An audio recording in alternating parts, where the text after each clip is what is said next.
This is video 2 for importing assets. The first video covered the asset setup, and this will cover the import from a CSV file.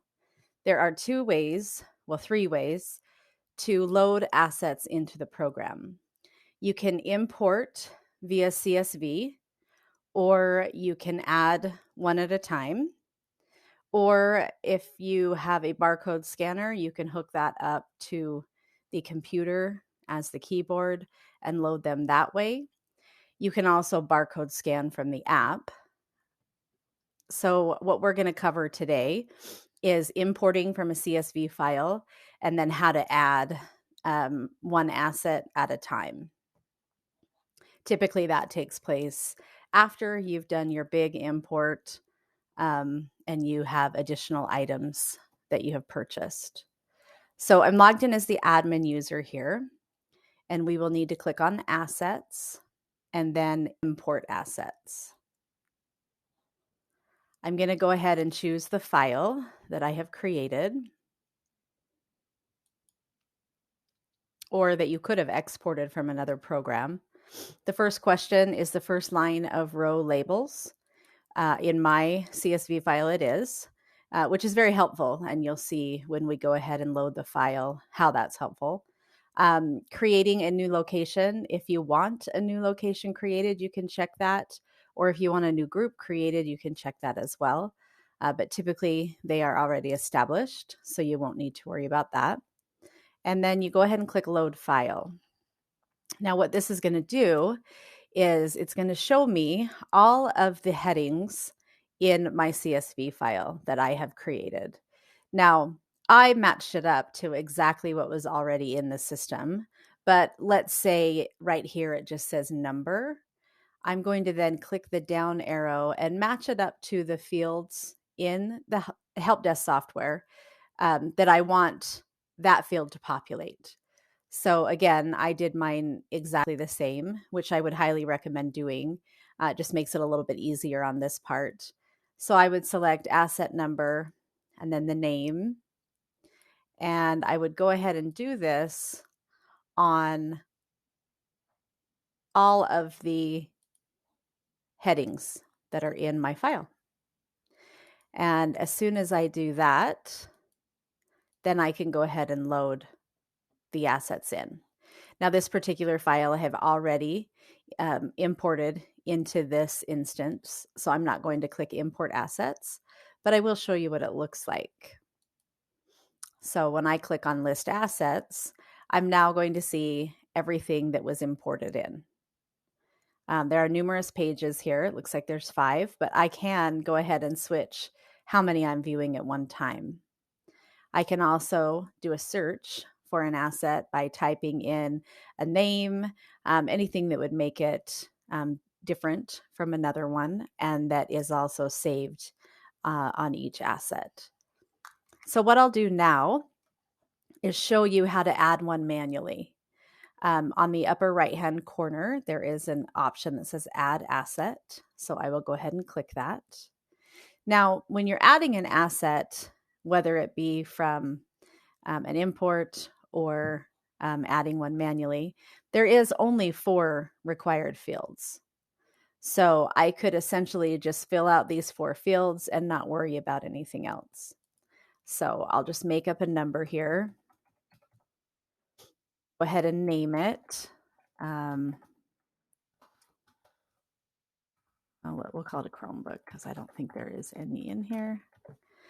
As far as type, I should have Chromebook in here. I don't have it right now, so I'll just go ahead and select laptop. I can add Chromebook later and then change that. Status I'll put as active. So I'm going to go ahead and change or save that one. And so now it's been added, but you can see all of the additional information is not filled out.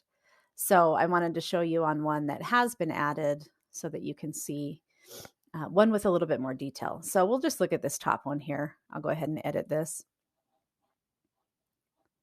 On the first tab are just the asset fields. You're going to see those 4 we discussed, and then additional information, a description, a location. I want to point out that anywhere that you see EHD in parentheses after the name, that is pulling it straight from the help desk. So this location in the help desk, it's labeled Jefferson Junior High. The group is IT requests. The category would be hardware for this one. And just keep in mind, you can add as much information as you want or as little as just these 4 required fields. So we have model number, serial number.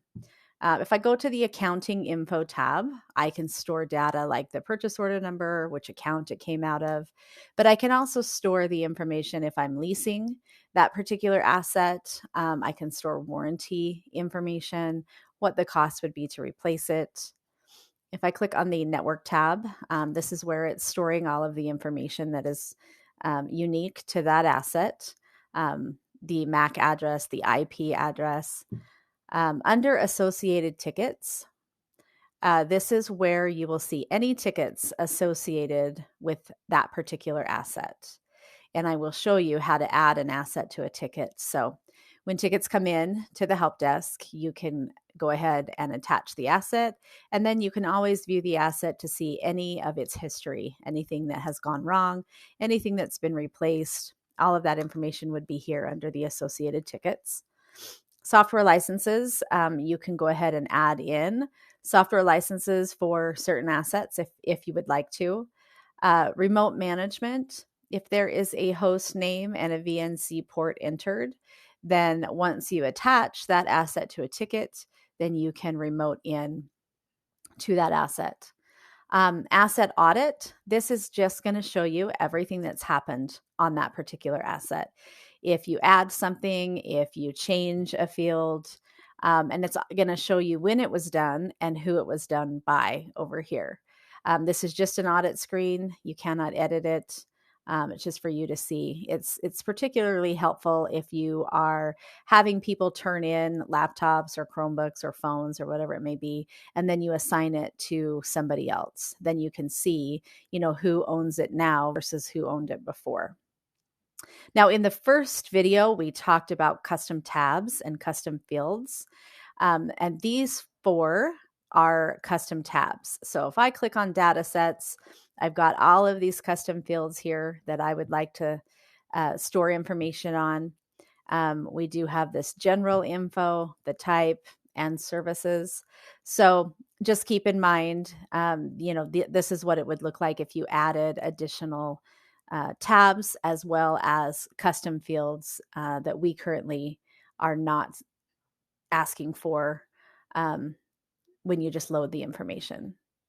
So that is how you would add one or add multiple assets by an import, add one at a time, and then you'll see them listed here.